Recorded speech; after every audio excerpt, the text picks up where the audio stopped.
Ford's new Taurus channels Mustang looks, but you still can't buy it here. The Chinese-built Ford Taurus and Mondeo sedans receive sharper styling and updated tech, but they remain off-limits for American buyers. Ford unveiled the facelift Mondeo at the Guangzhou Auto Show. The sedan gains styling, tech and powertrain upgraded for 2026. Chinese-built Mondeo is also sold in the Middle East as the Taurus. Update: after a steady run of teasers earlier this year, Ford has officially unveiled the refreshed Taurus for the Middle East and select other markets. While the exterior changes closely mirror those introduced on the Chinese-market 2026 Mondeo we saw in late November, Ford has opted not to include the larger screen that stretches nearly the full width of the dashboard in that version. Furthermore, while the Chinese-market Ford Mondeo received a modest power increase as part of its facelift, the Taurus continues with its existing powertrain setup. In the Middle East, the sedan is offered with a 2.0-liter turbocharged gasoline four-cylinder engine producing 239 horsepower, 178 kilowatts, and 282 lb-ft, 382 Nm, paired with a standard 8-speed automatic transmission. A hybrid version is also available, combining a 1.5-liter turbocharged engine that delivers 185 horsepower with a 64 horsepower electric motor and a continuously variable transmission, CVT. Front-wheel drive remains standard across the range. Ford's North American lineup hasn't included a traditional four-door since the last Taurus rolled off the Chicago production line in 2019, but the name isn't quite extinct. While the brand has retired sedans in its home market, China and a few other select markets around the world appear to have missed the memo.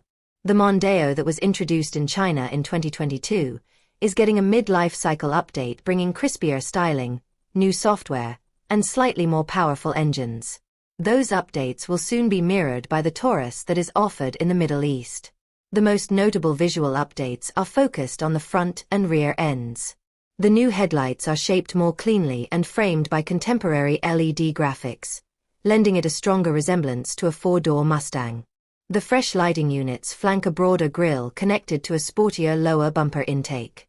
The sculpted profile is largely carried over, although buyers have access to updated wheel designs and additional color choices. Around the back, a redesigned tail section introduces more modern taillight graphics and a tweaked bumper fitted with black trim and a body-colored diffuser. Dimensions remain unchanged with a length of 4,935 mm, 194.2 inches, and a wheelbase of 2,945 mm, 115.9 inches. At first glance, the interior appears to be carried over, with the same 12.3-inch digital instrument and 27-inch infotainment proudly sitting on the dashboard. However, the cockpit now runs on the next generation of the SYNC Plus software and is powered by the newer Snapdragon 8155 chip. Ford promises a fresh interface, smoother operation, and an improved voice assistant. The floating center console has also been redesigned with dual wireless charging pads and new cup holders. Finally, the physical buttons have been relocated under the climate vents. The facelift Mondeo remains available in gasoline and hybrid forms. However, the engines have been upgraded, offering slightly increased outputs. The base turbo 1.5-liter makes 193 horsepower, 144 kilowatts/196 horsepower. The turbo 2.0-liter EcoBoost produces 257 horsepower, 192 kilowatts/261 horsepower, while the hybrid option generates a combined 284 horsepower, 212 kilowatts/288 horsepower.